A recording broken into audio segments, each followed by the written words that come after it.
прошлом году, 2023 года, 29 сентября, мне позвонили, что сестренка моя погибла.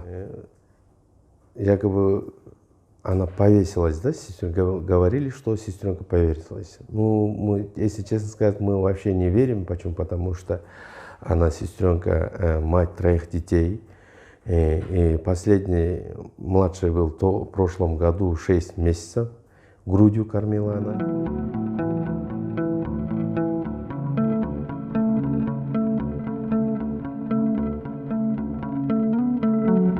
И добавить к этому, уже год будет, правоохранительные органы вообще не работают, и год уже.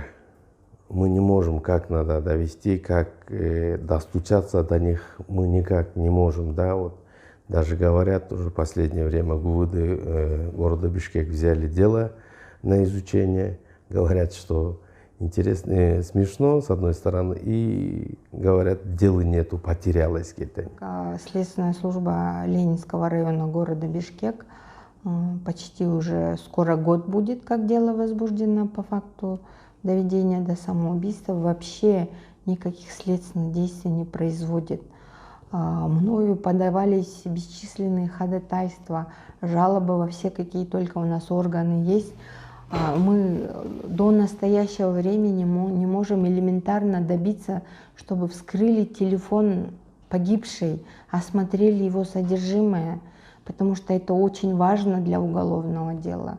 С целью проверки показаний ее супруга, который утверждает, что его дома не было, он куда-то отъезжал, приехал и обнаружил тело. Вот просто есть множественные нестыковки в ходе проведенной мной адвокатской работы, там, путем опроса родственников и так далее. Есть многие нестыковки, по которым нужно содержимое телефона погибшей скрыть и исследовать, посмотреть в последний раз, с кем она связывалась, кто звонил. Также необходимо было бы с целью проверки показаний супруга погибшей тоже как бы установить его вообще базу передвижения на тот день, потому что у брата сомнения, что он пришел и просто труп обнаружил. Он подозревает, что супруг до момента самоубийства либо возможного убийства был в своей квартире рядом с супругой. Поэтому необходимо все-таки вот эти базовые станции, я считаю, установить. Но органы следствия до настоящего времени эти следственные действия не делают.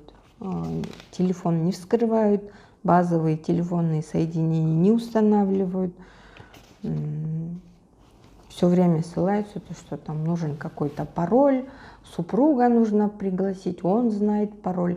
Супруга несколько раз приглашали, и он якобы пароль не помнит, не может скрыть. Но это же просто смешно. Тем более телефон, насколько я знаю по материалам уголовного дела, который был изъят у потерпевшего, он простенький телефон марки Redmi.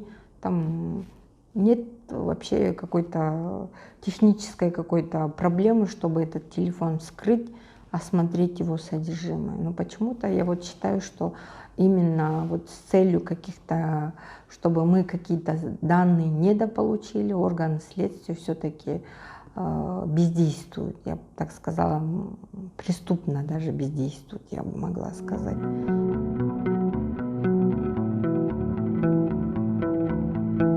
Первый раз в 2016 году, когда она вышла замуж, после замужества где-то через 2-3 года у нее начались вот эти семейные проблемы. Вот.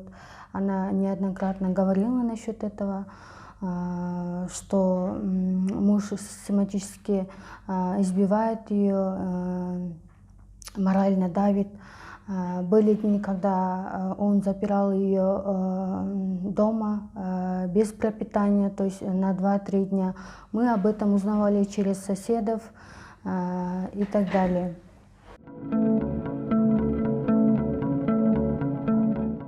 Biz ынтымақты эле жашап атканбыз кызым төрөлгөндөн бери. Өлгө да ауырып келгенбиз анда. Эс алчу жайларга деле барып жүрдүк, үйдө пландаштырып, сонун эле эч уруш, талаш, жаңжал эчтеке болгон эмес.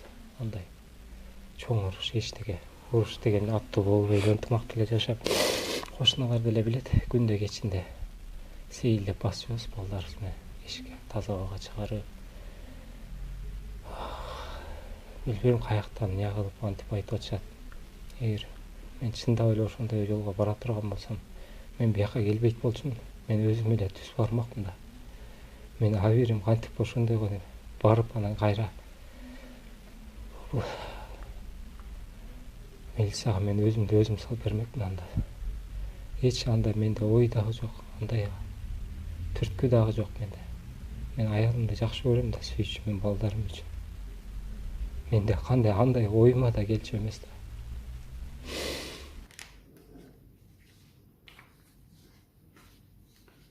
Убедительная просьба министра внутренних дел, чтобы взять на личный контроль наше дело, чтобы не было, у нас, если честно сказать, большое недоверие Ленинскому РУВД.